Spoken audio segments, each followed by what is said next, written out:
What's up, y'all? It's your girl, Venus, and you are now tuned into From Venus with Love, the best radio show on the galaxy. Now, before we get into it, please make sure you like, comment, subscribe, share with your friends, follow on Instagram, Soundcloud, all that.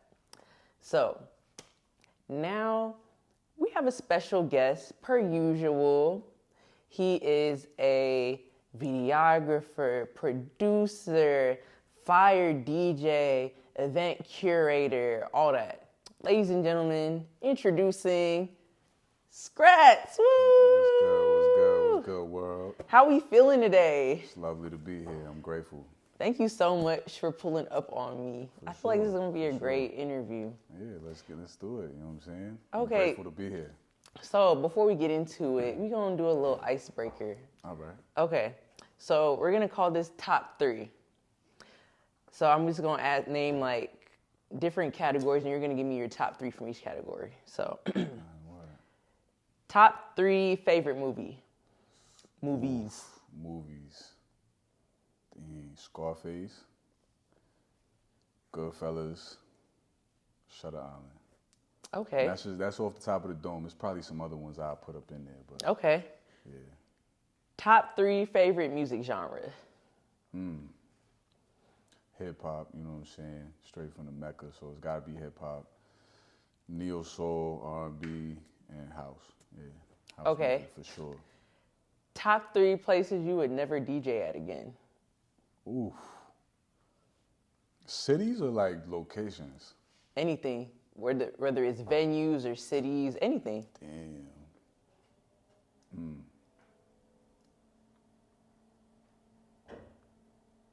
That's tough. I'll probably never DJ in Queens again. I DJ'd in Queens one time, and it was terrible. Like it was awful. You know What I'm saying? made it terrible? Man, it was like I got booked. I got booked to spin there when I was living here. So I went back to the city. Got booked there, and it was just like nobody was dancing. It was like 200 people there. Nobody was dancing for the DJ before me. And then nobody even danced for the DJ after me. So I was in the middle of the headliner and the one before that. And I don't know, I don't resonate with spaces where like there's good music playing and people ain't dancing. Yeah, you know what lame I mean? shit. And it's not like the music wasn't good. It's not like the DJs weren't good. It was just like the people were not peopling. So Queens as far as a location, I would say, no shade, I'm not spinning at MJQ again. And The new one? And that's no shade, the old one. I mean, But I haven't spun at the new one, so maybe it's different. But when I spun at MJQ, the 2 times I was there, it was people surrounding me in the booth, spilling drinks. Like someone spilled a drink right over my shoulder. It almost went all over their equipment. Mind you, that's their equipment up in there. I'm not tripping, but like I wouldn't spin there for the sake of like just how the people be moving around me. You know what I'm saying? And there was I don't know if it's for other DJs, they got more protection in regards to getting up in the booth or something. But when I was there, it was mad people, you know what I'm saying, trying to get up in the booth, trying to get like around in there. And it was people I didn't know, you know what I'm saying? It wasn't like it was people I knew. So for me, that's a no-go. Maybe I got to spin at the new one, get a different experience, but nah, that was a terrible experience for me. And the third one, man, I don't know. A lot of my spinning experiences have been good. that's good though. Like, I don't think I have too many places I wouldn't spin at again. Because a lot of the things I've been booked for, maybe like a birthday party or something. Like I spun a quinceañera once, and that was just like I was ready to go home because it was fun, but it wasn't at the same time. It was only fun like the last hour when they was pitching me drinks, like all the parents was pitching me drinks. But nah, everything else has been dope. I've had so many dope experiences spinning. So you touched on something that I've been wanting to talk about for a minute with a DJ.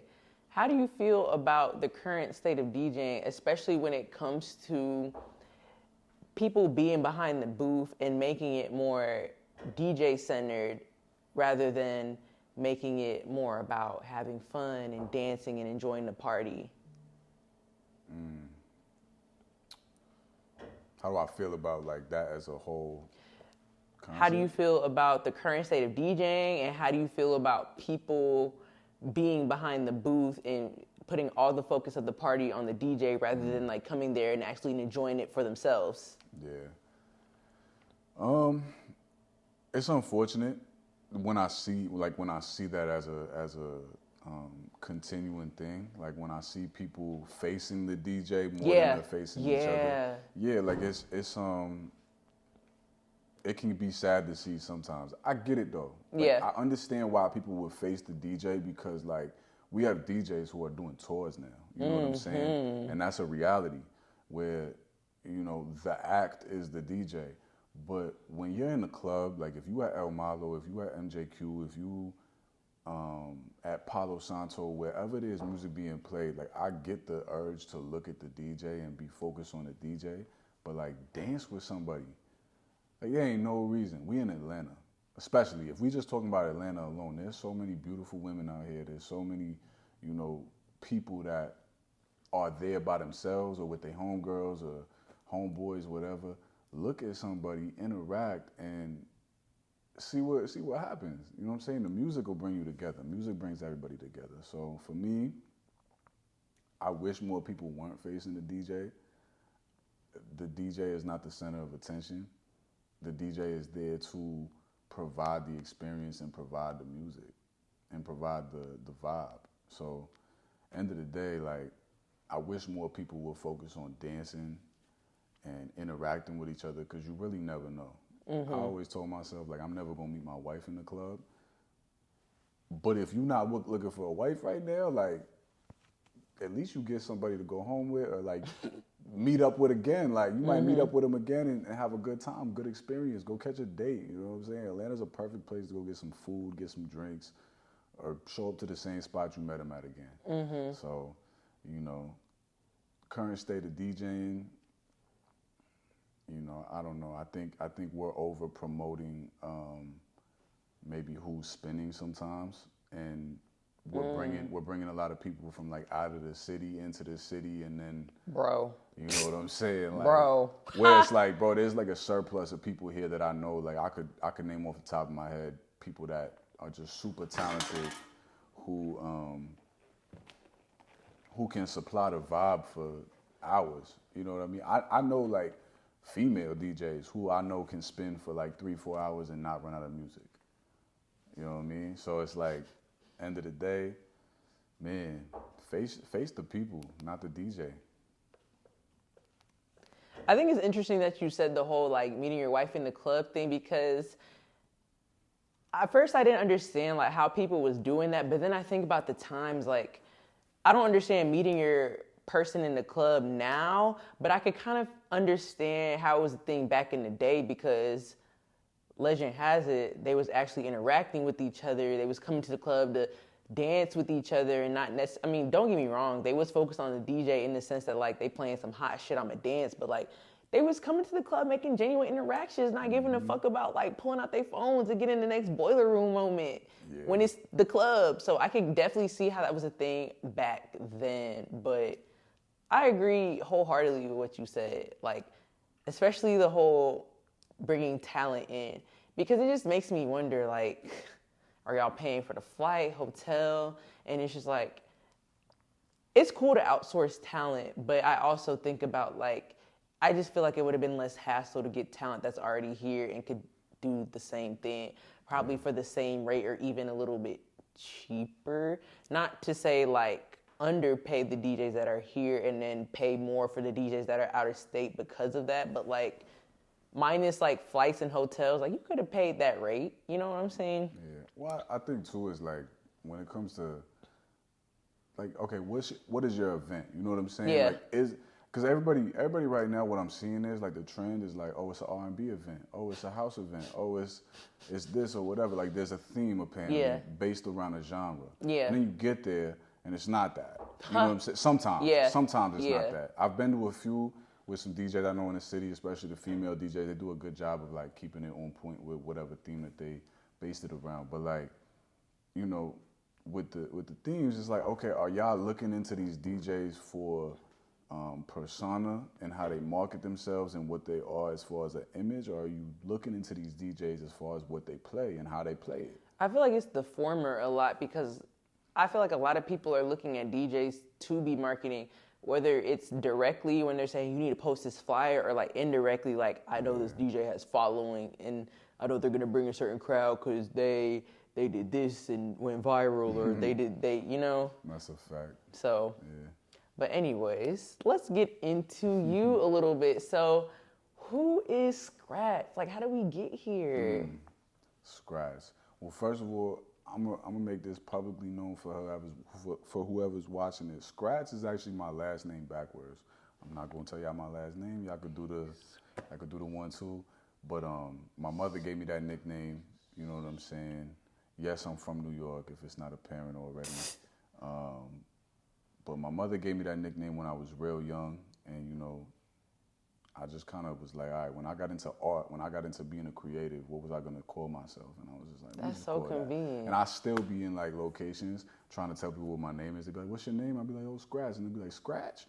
Like, oh, Scraps? I'm like, nah, yo, it's SKRATS. But Scraps end of the day, like, we end up getting there. And once you get the name, you never forget it. So it's dope. But yeah, multidisciplinary, like creative, you know what I mean? Over the last 6, 7 years, 6, 7, I had to, bro. Like, this is what all the kids is doing. But over the past like 6 years or so, I've been videography, photography has been a big part of my life. It allowed me to get into a lot of rooms around a lot of dope people. I've had a lot of good opportunities. I've worked with a lot of different people, and it's dope. But now we're entering into this phase of something that I kind of kept like tucked away for a long time, being music. You know, I've always been surrounded by music growing up. I always was like making music in some sort of way, whether it was producing, whether it was doing freestyles at the crib, sitting in on studio sessions and helping people like kick off a song. Like, I've been in studio sessions with the homies before in multiple cities and just help them like kick off a song just off of like, oh, I'm stuck, I don't know what to do, but I got it. And I'm like, all right, let me just lay this down for you real quick. Then we scratch it and you come in and you do your thing. So for me now, it's like, all right, I got to focus on the music side. And I think a lot of people only know me for the visual side, which is cool. Like, the visuals is there, by the way. Knowing me for anything is fire, you know, because I never thought I'd even be in the position I'm in to be able to like have people look at anything I do and be like, oh, that's cool, like that's dope. Like, even if you bat an eye at what I do, that's wonderful. Like, I appreciate it. So, you know, for me now it's time to show what I could do in another lane that I genuinely care about. And that's always been my two things. Music and like film has always been something that was intriguing to me. So yeah, like, I don't know if that tells y'all who I am, but you know, that's pretty much who I am. Like, music and film are what keep me going, what keep me living. So, you know what I mean? That's where I'm at. Would you ever get into like scoring films? Into what? Scoring films? You said music and films. I'm like, that's the first thing I thought of. Like, they go hand in hand. Yeah. I would. I wouldn't like be opposed to it.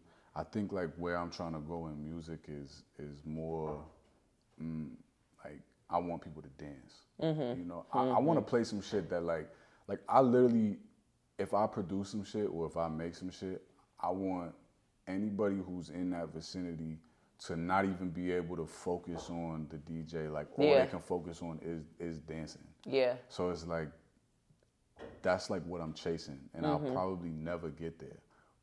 But I wouldn't say never. No. Like, it's one of those things where it's like, you know, as somebody who makes music, that you'll probably never get to that point where you make that. But chasing it keeps you motivated. You know what I'm saying? So it's like, okay, it's like some reverse psychology. Yeah. Like, I'm chasing something that I could never achieve, but it's so beautiful to like go after it because it keeps me making shit. It keeps me being creative. And if I get there, I probably wouldn't know anyway. So, what was your first memory with music? Ooh. Okay. Like how you know like this my shit. Like I really fuck with this shit. I can see myself doing this shit. How hard I fuck with it. All right. It was probably I was probably like a kid, and I remember like VH1, MTV used to show like all the Jackson 5 movie, like the biopic that they did. That shit, the 5 Heartbeats used to be in rotation with that, and then the Temptations movie. And when I saw that, like mind you, I'm like 8, 9 to 11 years old, whatever, and it like created this shift in my brain and in my heart of like listening to music. So at the time when all my homies and everybody was listening to like the newest Lil Wayne album and whatever, like I'm listening to that too. You know, mind you, I'm in New York, but I'm also like listening to like Loose as a Goose by Lil Boosie and shit like that from like, you know, in the South. So I've always had like a wide range palette, but when I started hearing how like the Jackson 5 sang, and like I know the 5 Heartbeats is fictional, but like even just the groups, it put me down this wormhole of like listening to all the other people of those decades. And then I came across Quincy Jones and his involvement in music in general, and it was like, okay, whoa. Then you get to the age of like 16, 17, you know, whatever, and you start realizing like what samples are. Yeah. And so when I started realizing like a lot of these groups that I fell in love with when I was a little bit younger, like are getting sampled by people who are making rap music or making R&B now, like it's, and it's super dope. It's super dope to like experience music in that way. And I didn't experience it cause like family was playing these people or whatever. I was watching TV that I probably wasn't supposed to be watching at that time. And I came across like, it was really the Jacksons. It was the Jackson 5. The Jackson 5, and then it led me into all these other groups like, you know, the Isley Brothers, Marvin Gaye. I mean, I started listening to Marvin Gaye, Stevie Wonder, man, Anita Baker. Trying to remember who else. Like Harold Melvin and the Blue Notes came up quick, like in the discovery of these groups. And like, if you don't know about Harold Melvin and the Blue Notes, and like Teddy Pendergrass being a part of that, like Teddy Pendergrass is one of them. So yeah, like, I don't know.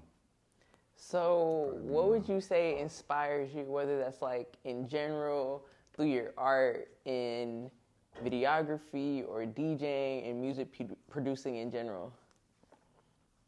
Like what inspired me to start, or like what inspires me in general? What inspires you, period?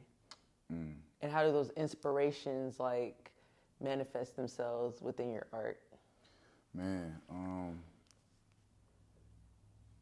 I don't know. I think like now, the inspiration comes from like everything that I consume. You know what I'm saying? So like I'm not really on like social media as much as I used to. Like I kind of made an oath to myself at the beginning of this year, like, okay, I'm gonna kind of like step back from social media. Like I'm gonna do what I have to do on social media to make something happen, but what I consume being that like I see a lot of these experiences that people have. Like when I go somewhere and I see people dancing, or I see people like really interacting with each other, that like it automatically like makes me want to go home and like make something, or just figure out a way, how can I do the same thing? Or like not how can I do the same thing, but how can I make that a occurring thing in my life moving forward? You know, whether that be experiencing those moments or creating those moments. And then I would say like biggest inspiration right now is like I got a little nephew now. You know what I'm saying? He's about to be 3 years old. He pushing 4 now. I got a little nephew, and like him and my sister, you know, my baby sister, like they is like what I do all this shit for. Like if I didn't have them, it probably, it would just be the first thing I said, you know what I'm saying? But maybe not, I don't know. Yeah. When my nephew was born, like I just made an oath to myself again, like, yo, I'm gonna make sure this kid gets whatever he needs to get. Like whether he wanna go to college, or he wanna pursue music, or he wanna pursue whatever, like I'm gonna make sure he good. So that's really what keep me kicking, keep me pushing, and keep me creating. Whether that be videography, music, or whatever. Oh, that's what it's about. So you mentioned earlier that you work with a lot of artists and stuff like that when it comes to the videography side. So how do you determine who you work with, like who you shoot for, and what projects you do? Now? Now it's more so about like, okay, is there a concept? You know, Would you come up with the concept for people, or is that a fee? Of course. Like I have packages on my production company page where like I put that in there as like a disclosure in the sense of like, this package that you have right now it includes like full treatment writing or whatever. But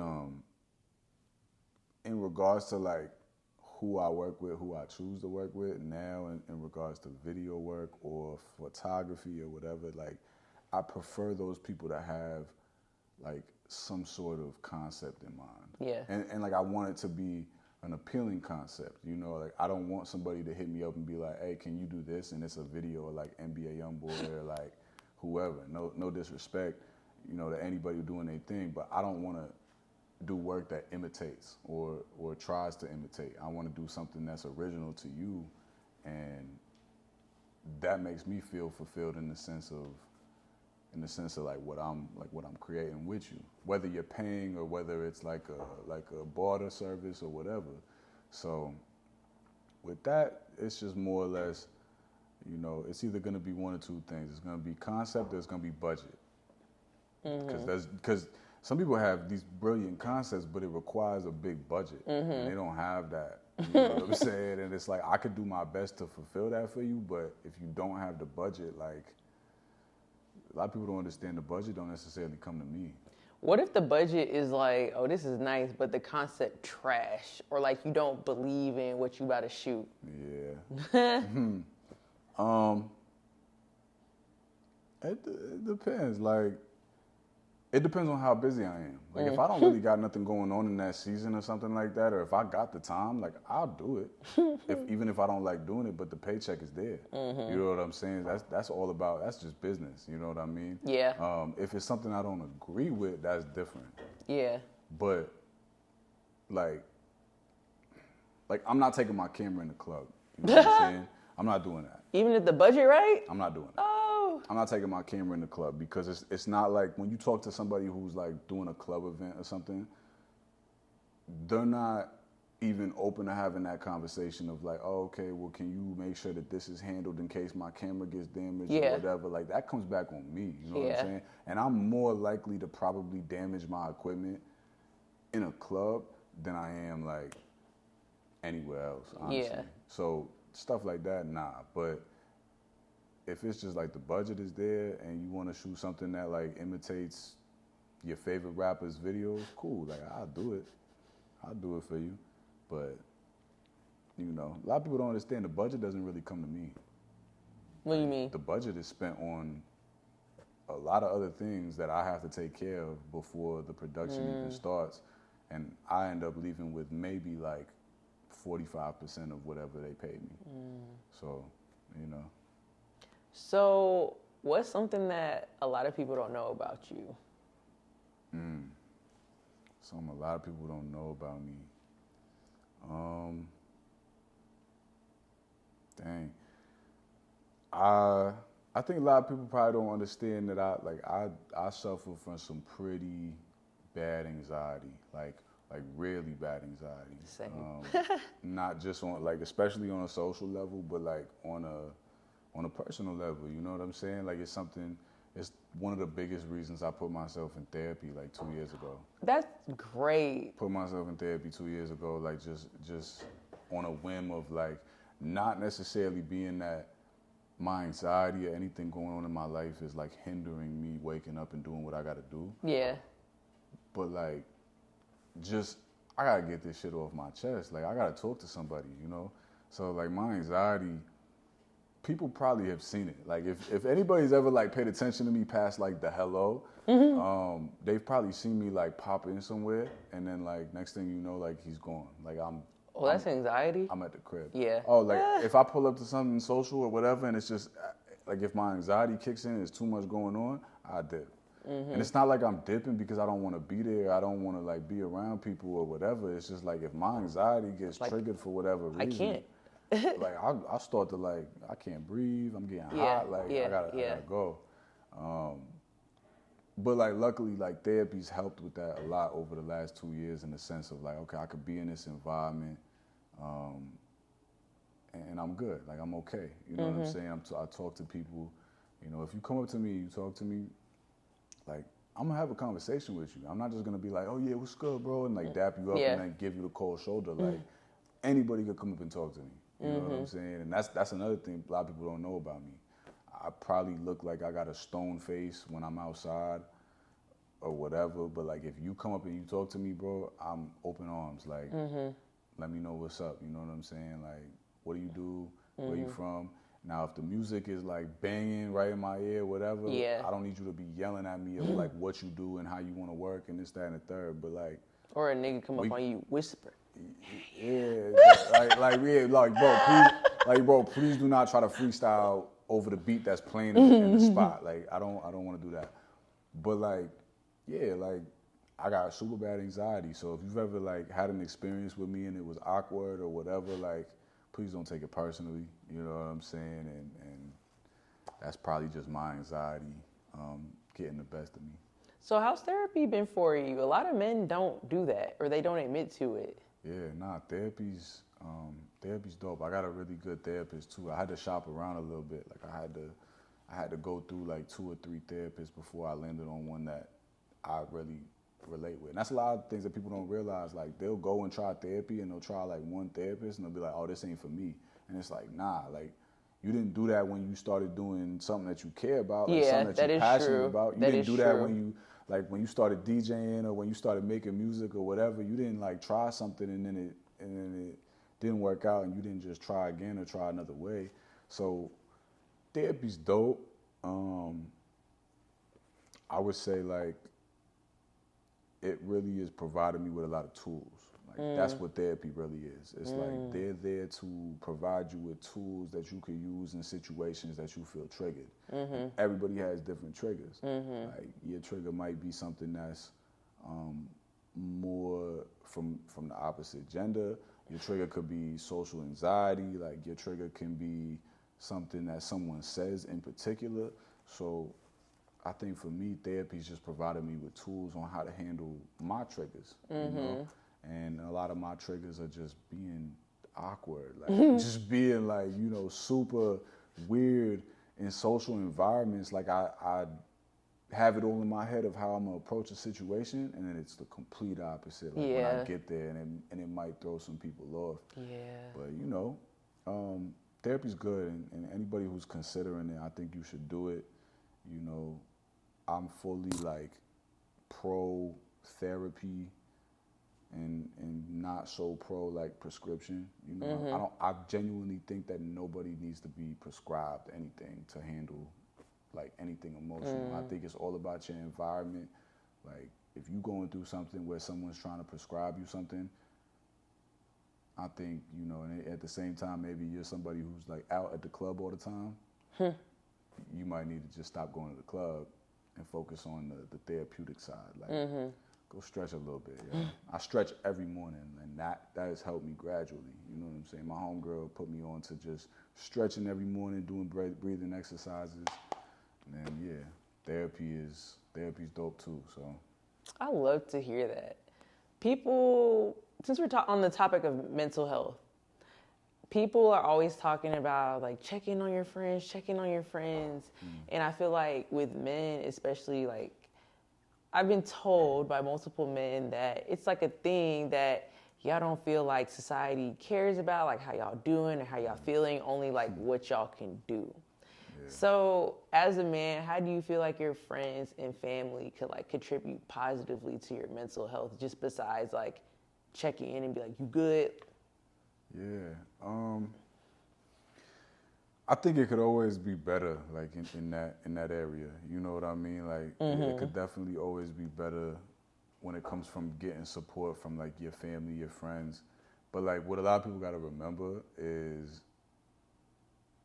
sometimes your family and your friends, like the people that are closest to you, like that really is a thing. Like sometimes they don't necessarily want to see you succeed that much. And if you're in that situation, like I didn't think of it like that. Like it's not, they're not gonna openly be envious of you. Yeah. But they might give you signs of like, hey, I'm like, yeah, you doing your thing, you doing your 1-2, but like, I didn't get to do that, so fuck that. Like, I'm not gonna support you. I'm not gonna give you words of affirmation for what you got going on. I'm not gonna give you words of encouragement, like whatever. And that's real. Yeah. Like, that's a real thing. Like, you gotta remember too, people are humans. They go through envious time. They go through envious time periods where like they might not even doing it. They might not even be doing it consciously. Like, they just subconsciously being envious of you, and that's just a real life thing. So for me, I've just kind of charged a lot of that to the game, and just try to surround myself with people who do want to see me win and do respect me and appreciate me, because I do the same for them. You know, and a lot of times that's not gonna come from where the spotlight is on you. You meet those people in interesting ways. You know, like one of my right hand mans now, I met him probably 6-7 months ago. I keep saying 6-7, but it really be like that number though. Like, you know what I'm saying? Like, it really be like 6 or 7 months ago. I met him. We were spinning alongside each other, and that's my man. You know, shout out Dice. You know what I mean? That's my guy. And I met him in an interesting way where I wasn't the spotlight and he wasn't the spotlight. But when you spinning somewhere or whatever, and you feel like all the people that's there supporting you is supposed to be your people, it's not always the case. Like, even if it's your family or it's your friends or whatever. But I wish I had more family to back me up on things, but you know, we keep it pushing and we keep going. And I think society, like, I think that's a misconception. Like, society doesn't not care about men. It's just that if you a man, like, you know what your position is. We're supposed to be we're supposed to be strong. You know, and women are strong in their own right, but like, men are supposed to be strong. Like, there's certain things you're gonna have to body as a man, bro. Like, it's not all sunshine and rainbows, but on a rainy day, bro, if you're the one crying, like, cool, cry and get that shit out your system. We got work to do. Like, men are supposed to be powerful. At least you cried, though. There's nothing wrong with crying. Ain't nothing wrong with crying, but it's like, bro, if crying starts to take up too much of your life, and too much of your priorities, you got some things to tick off, bro. Like, you gotta get some shit straight. I just feel like, man, like, life's hard for everybody. Life ain't no harder. Life ain't no harder for a man than it is a woman ever, bro. Like, it gets hard for all of us. You know what I mean? And yes, we do go through things, but I think if men start maybe openly expressing themselves a little bit more, we might get some steps going. But granted, there's truth to that too. There's not always safe spaces from the other side for men to openly express themselves. You mean women? The other side being women? Yeah. I feel that. There's not always a safe space for us to open up to a woman. To anybody though. Like, man starts opening up or whatever, and everybody start looking at him like, yo, what the fuck wrong with him? And it's like, ain't nothing wrong with him. Until he do something drastic, then it's like, damn. It's like, ain't nothing wrong with him, bro. Like, he just having a day, or he just having a moment. He's human. And that's okay to do. And it's okay for women too. Like, it's okay for everybody. But end of the day, man, like, if we have more spaces where we can openly express ourselves as men and women, I feel like, you know, we going in the right direction. Would you join a men's group? Probably not. That's not funny. I'm so sorry. And that's not no shade to anybody that's in a men's group or like whatever. Like I'll join like a cycling club or like an activity club. You know what I'm saying? A men's group, like, what does that consist of? Like, I don't know. Linking up at a round table and like confessing our problems. Like, nah, bro. I'd rather like go to like a cycling club or like, you know, a cigar lounge or something and we can still get that shit off our chest. But it's not forced. But we doing an action as well. Like we're enjoying ourselves while doing it. Like the objective is not to like pull up and let shit out. You know what I mean? So probably not. Probably not, bro. Okay. I'm sorry. Because I asked my other guests this because it was like, I think the TikTok where all these guys were like, I don't want to say they was venting, but they was just, you know, getting their shit off. But like they literally just pulled up to a room with a projector and a screen to get their shit off. So I'm just like, and then niggas in the comments like, yeah, bro, I probably need to join a men's group too. I'm like, it's no shade though. Like, yo, it's no, like, if that's what y'all if that's do, how you feel safe, cool. But it's always like, interesting asking like people I know versus people seeing people on the internet. Like it's no, I have no room in my heart or in my system to judge anybody, gang. Like for real, you know what I'm saying? But like, if that's what you do, that's what you do. But I feel like that's the thing that comes with having an outlet. Like naturally, you find people you're aligned with doing things that you align on, and it's like those things come out. Yeah, I like an activity. Yeah. Okay. Let's do something like whether it's smoking a cigar, drinking, or like cycling or running or something. Let's do something while we do this. I had a few topics and things I wanted to talk about, so let's get into it, shall we? So you from New York, and I know like a big thing up there is like dick riding, but it's really not even a New York thing too. Like a lot of people, I just feel like a lot of people want to look a certain way and they don't want to do certain things because like, man, you dick riding, or it's just like, man, like relax, like you doing too much. So I want to talk about the difference between admiration, especially in the industry, versus dick riding. Like I done been in situations where I've been around people and like they was around their idol. And of course they didn't want to be like fanned out, but they also didn't want to be like, I fuck with your word, you know, because they're like, I don't want to come off as too pressed. So how would you define dick riding? Like, and give me some examples. I think like dick riding is like your personality when you pull up to the environment that you about to dick ride. Pause. Like all of this, like yo, pre-pause all of this shit that I'm about to say, because like even saying that is crazy. But like when you pull up to the environment that you about to dick ride in, like your personality is fabricated. So your approach to every situation is like, I'm not who I actually am. It's forced. Yeah, like okay. It's like a fabricated version of who you really are. When in reality, what you could just do is just pull up and give your admiration. Yeah. You know what I'm saying? That's the difference. Like dick riding is like I'm pulling up to say what I have to say for a benefit or to come off a certain way or to get to the next step or whatever quicker. You know, whether that next step is like getting on their lineup with them or that next step is like getting to the bedroom with them. You know what I'm saying? It could be either or. Like you could be dick riding just to get, you know, around them after they leave wherever you dick riding them at. You know what I'm saying? Or you could be dick riding to like get in their network and get in with whoever they be around and what they be doing.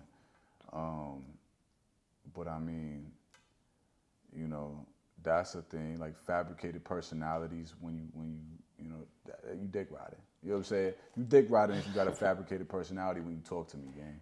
But I feel like even genuine admiration is kind of being like held back from people because they want to like avoid like looking a certain type of way. And it's just like, do you think people are even like scared to be like, hey, SKRATS, I like your work, and keep it at that? Just because they don't want to seem like, bro, I don't want to be seen like I'm on his dick or doing too much. Yeah, but that's the spaces that you're in. Yeah, I just feel like, what's wrong with showing genuine love? Nah, nothing. It's, but that comes with the spaces that you're in, and that's what I'm learning. You know what I'm saying? I'm literally actively learning that right now. Like the spaces that you're in and the people that you're around. Cause like you go to New York, yo, and if somebody like comes across somebody that they appreciate or that they rock with or whatever, like they'll literally come up to you and try to give you a hug. Like they will literally dap you up and try to. In New York? Yes, oh bro. Hell no! I thought y'all was the opposite. Nah, yo, like you gotta understand, like Jim Jones pulled through the hood, or somebody that like B. somebody that people really like appreciate up there. Like they will. It's not a like I'm about to tell you how much I appreciate you because I want to get in with you. It's like I'm gonna dap you up and give you a hug because I'm like, bro, thank you. It's like a thank you. It's like, yo, what you do is dope. So the thing is like it's the spaces that you be in. It's the environments that you be in. It don't necessarily be, that's not the rule, you know what I mean? And I think like the exception to the rule is just where you place yourself. So like I'm learning that right now of like, okay, not everywhere I go, just because there's common interests like music or DJing or whatever, I don't mean that that's my people, yo. Yeah, that's a good point. It don't mean that. And it don't mean that those people are gonna support me and tell me that they rock with what I'm doing. And a lot of times people are gonna tell you that, like, yo, like what you do is really dope and I like this or like that just to get in. Yeah. And that's a version of dick riding. Because you're not telling me that you like what I'm doing for the cause of what I'm doing. You're telling me that you like what I'm doing because you want to be a part of it. When what you really could have did was say, I like what you're doing, I would love to be a part however I can. And that's how that's just being real, you being honest. Yeah. Admiration is honest. Yeah. Dick riding is your fabricated self. Yeah, you have an ulterior motive. Okay. Yeah. So do you think like sometimes like people being afraid of being a dick rider to the point where they just too cool, like they do see somebody that they're probably on the same level with, they probably could work with them, but they don't want to appear pressed. Do you think that can hold people back? It does hold people back. It holds people back all the time. But it's like, I remember I saw like the interview with A$AP Rocky, and he was like, yo, he said, yo, like, since when was trying not cool or some shit like that? I remember that one. You know what I mean? Yeah. Like on some, bro, just because you go up to somebody and like you give them admiration and like you're trying to like work with them or whatever, that doesn't mean that anything is like wrong with you because of whatever their reaction is. Yeah, that Like, is true. You should like put your pride to the side, bro. Yeah. And if you're dealing with somebody on the other end of when you did put your pride to the side that can't, it's okay. Keep it pushing, go on to the next person. You're not supposed to be there anyway. That's True. what it boils down Yeah. to. It's like when you actually put your pride to the side and you try to apply yourself and it doesn't work out, It's not meant for you. just it's not in Yeah. alignment with how you are right now, bro. Like you coming real and they not. Pause. Okay. That's a pause, yo. Okay. But so, like, surround yourself with people that love you, respect you, and don't have no type of hesitation to give you that love and that support, yo. I also think you saying that too, I think people underestimate that people that actually fuck with them and who actually love them, who actually support them. And I feel like when you forget that because like you're in your ego and you're just like scared to do things or you think of yourself a certain way, you kind of like hold yourself back in this sense, like, nah, like, man, I can't look this way. But like, bro, it's people that person probably fucked with you too, or they probably figure out what you do and be like, oh shit, like I would work with you, you know? Nah, hell yeah. Yeah. Another thing I wanted to talk about, because it's very popular phrase, is like losing your recipes. So, and it be little simple stuff like, bro, ain't nobody cook for Thanksgiving, we losing recipes, but like, or it's just like something a girl would do, like, oh, girls don't do XYZ anymore, girls don't cook for men anymore, we losing recipes, da-da-da-da. But what are some things like that you think we're losing recipes on? Like, what do you think that we're missing in society or in art or just in general? Damn, man. That's such a heavy, question. I guess it goes back to what we were just talking about in a lot of ways. You know what I'm saying? Like being able to put your pride to the side and put and you know, shelf your ego to really just exist and live in the moments that you create for yourself. Like whether it's, oh, I spent 4 hours getting ready and doing my makeup to go to the club, like you created that for yourself. So how are you gonna live it? How are you gonna live that moment when you get to the club? Like, are you gonna try to be too cool and be whatever, or are you gonna like make the best out of your life? You know what I'm saying? Anything. I feel like perception has caused us to like lose certain things that we've held true to ourselves, that we've held true to ourselves as society for a longest. Like people not enjoying themselves no more because of perception and these phones. I'm just like, come on, y'all. Sure. Like it's literally one of them things. Like, yo, I'm sure like even if like someone do an interview or whatever, and you just see him like slouched in and just like, yeah, like, you know, I'm. It's what it is. Like, and it's like, damn, you too cool to do an interview and open that up you agreed to do. Like, yeah, bro, you too cool to do an interview, bro. Like, that's crazy. It's one of those things where it's like, yo, society could benefit from just originality. Like, be yourself and be who you are. If you're weird, be fucking weird. If you know what I'm saying? Like, if you are passionate about something that nobody around you is passionate about, but you want to like pursue it, go after it. Like, I know people who literally right now are suffering from detachment from people that they've been friends with since they was 6 years old. Oh, that's sad. And it's like, yeah, it's sad, but it's life because we grow through different stages. That is true.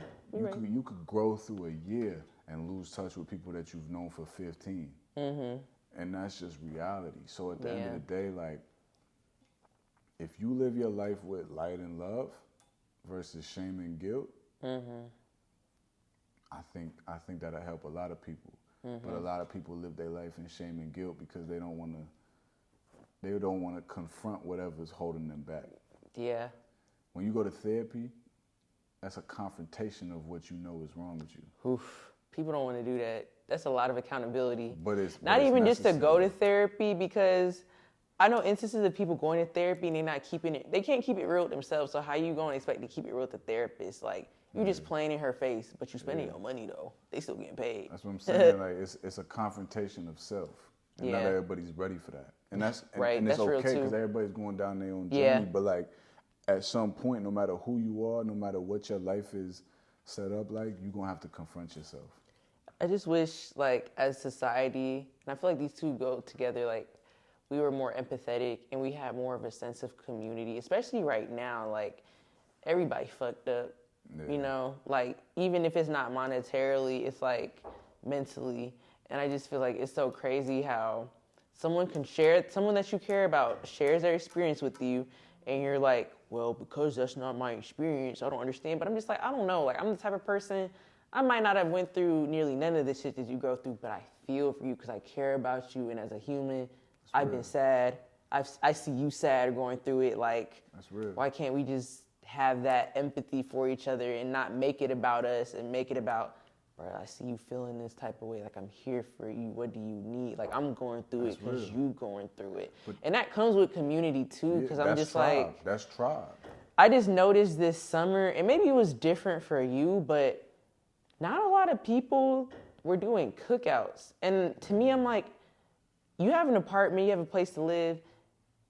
It don't take that much. Like, tell people to bring something and then like let everybody else do the work or let it, happen. But I'm just like, do niggas not feel like that they have like people to cook out with? Because it's like, I know you got a spot. Right. I know you can bring people who can bring stuff. Even if y'all don't necessarily like, I don't know, nobody knows how to grill now apparently. But even if you didn't know how to grill, like, damn, like, you couldn't find nobody to pull up to your crib, go to the pool, have drinks and food, and not even pizza. But that's the thing though, is like, you know what it comes down to? Like, when you talk about like empathy, when you talk about being empathetic towards somebody, sometimes that comes natural to certain people. Like for me, I'm like, bro, I'm a sucker. What's like, your sign? I'm a Gemini. Oh, I didn't expect that. Yeah, but like, I'm a sucker, bro. Like, in the sense that like I have empathy towards everybody. Like, when somebody going through something, I'm like, damn, like I feel that. Like, you know what I'm saying? That's crazy.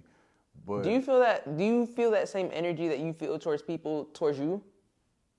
Nah. But that's a whole nother conversation. Okay. You feel me?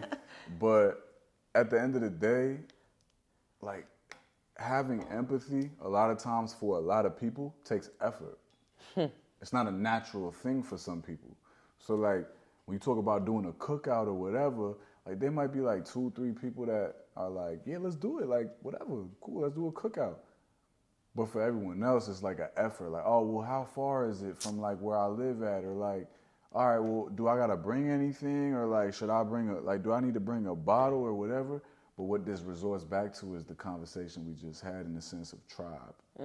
Who you surround yourself with. You gotta build your tribe out. And that's what, like I said, that's what I'm working on. It's like everybody I thought I was building with, I wasn't really building with. Oof, that's it was just what can I do for them? Yeah. And it's cool. Like, I get it. Yo, like, reap your benefits, bro. If you meet someone like me and you feel like you can get a benefit off me, go ahead and do it. But you felt this with men or women? Both. Oof. But I'm gonna keep going. Like, you know what I'm saying? One thing that's never happened, no matter how many times people have utilized me for whatever I provide, I've never stopped. That's good. Ever. That's good. Don't ever change your character. So, you know, like, it's building tribe. Yeah. And if you want, you know what I'm saying, you want to do a cookout next summer, you just holler at me. I'll make the arrangements. We'll do it. Because I could grill. You know what I'm saying? That's something that a lot of people don't know about you. You can cook. I got home. That's very true. Yeah. I got homegirls, too, that bartend and stuff too. So like they'll pull up and they'll be making like real cocktails imagine like real craft cocktails at the cookout though. It's like a cookout fusion. Curated cookout, how you talking about? You know what I'm saying? Like, and we got DJs, like, it ain't, the sound ain't gonna go nowhere. Yeah. But yeah, I could definitely cook. And I'm not just saying that, like, I could cook my ass off. Like, we should do that. That sounds like something. The next thing you should do is a cooking show. Bro, I'm not gonna lie. I was like, damn, I should have had SKRATS pull up and we cooked something. That would be fire. That would. I gotta bring you back before you go global. But closing questions I got for you. What is something that you really value in your friends, especially like being a creative? Something I really value in my friends. Or just people in general. People in general, I say, like, you know, I value integrity. Like, I 100% integrity is going to be like at the top. You know, because with integrity, you can't have too many fabrications. Yeah. Straight up. Like, you know, and I admire people who are honest about who they are. Like, fuck being honest with me. Are you honest with yourself? Because if you're honest with yourself, you're going to be honest with everybody. You're going to be honest with me. And it's like, you know, honest with your approach to your creativity, to your business endeavors, to who you are as an individual, whether that be man or woman. I just like truthful environments, man. Like, be truthful with me, be honest, have some integrity, put your pride to the side and your ego to the side. And ego is to be utilized, in my opinion, in a positive way. And I've not always been that way. Like, I can't sit here and say I've never used my ego to my advantage. That happens. It happens. Like, if it's too much coming at you at once, sometimes you use your fucking ego to get by. But like, man, always reflect, always redirect. And like, people who reflect on things, I appreciate 100% as well. And I can usually tell when somebody spends a lot of time reflecting. Like, straight up. That's interesting, because I feel like I'm that for a lot of people, because I reflect so much on myself. I naturally, people come to me when they want to reflect. Yeah. But what is something that you're grateful for? Man, I'm grateful for life. I'm grateful for like another day to breathe. You know what I'm saying? I've been through things in my life where another day was questionable for me. So, you know, it's like, I'm grateful for another day. I'm grateful for this right here, like being able to come together with people and talk and have conversations, you know what I'm saying, with you. And, you know, I'm grateful for the family I do got, being my nephew, my little sister, you know what I mean, my mother. And that's what keeps me pushing. I'm grateful for for the staff too, the cameraman, you know what I'm saying, holding us down. And it's just dope. It's dope to come together with another creative. Like, you're dope yourself in the sense of, you know, what you do. You know what I mean? Fire DJ, and the fact that you trying to hold spaces for people to be able to talk and get to know each other more and put them out there is dope. I appreciate that. So keep, you know what I'm saying? Keep doing what you're doing, man. Thank you. And like I said, we do that cooking show. It's over with. I'm gonna bring you back for that. And last but not least, I hope you've been thinking about this. What is something that you need to get off your chest? Man, something I need to get off my chest. Man, see, therapy is a thing, right? Like, it teaches you to not, like, it teaches you to not play into the cards that are dealt to you always, like, in the sense of, like, the negative ones. So, like, me getting something off my chest is not gonna be anything, like, it's not gonna be no shade thrown to nobody. It ain't gonna be nothing too crazy. I just want to tell people, like, yo, like, look out for me. You know what I'm saying? Like, look out for me, bro. In the sense of, like, I'm cooking shit right now. You know what I mean? I got a project dropping in January, and I'm really like passionate about what the fuck I'm doing right now. So if you somebody who knows me, or you support me or whatever, or you support me, like, if you really do, like, let me know. You know what I'm saying? I need all the feedback I can get right now. You know what I'm saying? So anybody who ever sees me outside or whatever, and you recognize me, like, come and talk to me, please. Like, cause if I'm not seeing you, like, that's just a coincidence. But,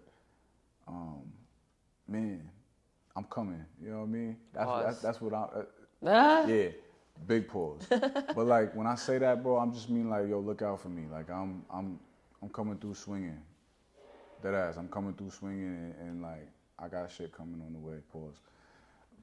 But, like, you know what I'm saying, though? I do. Damn. She got me off the wine right now, too, so let's not just act like it's just, you know what I'm saying? But, I'm cooking some things up right now, and I would love for all of y'all to be in tune when I do end up dropping that in January. And, you know, it's a new chapter for me. It's a new chapter for everyone who knows me, because nobody's seen me do anything music-wise other than DJing. So yeah, I love that for you, though. That's great. Yeah. So that is our time today. Give it up for SKRATS. Woo! Well, thank you so much for coming through and talking and being real and just having good conversation and giving me, you know, my things. So before we leave, where can the people find you? Oh, man. Instagram, SKRATS _. How do you spell SKRATS? SKRATS. You know, the literacy rate down, so, you know, you got to spell things out. And I think TikTok, I do be going live almost every night. I DJ live every night on TikTok, pretty much. So SKRATS 444, and that's SKRATS. So y'all can find me there. That's pretty much all I be on. I don't really be on nothing else. I don't be on Twitter. Good. Twitter's kind of popped right now. It's a cesspool of ugh. Yeah, nah, facts. But thank you so much for coming. Thank y'all so much for tuning in. We out.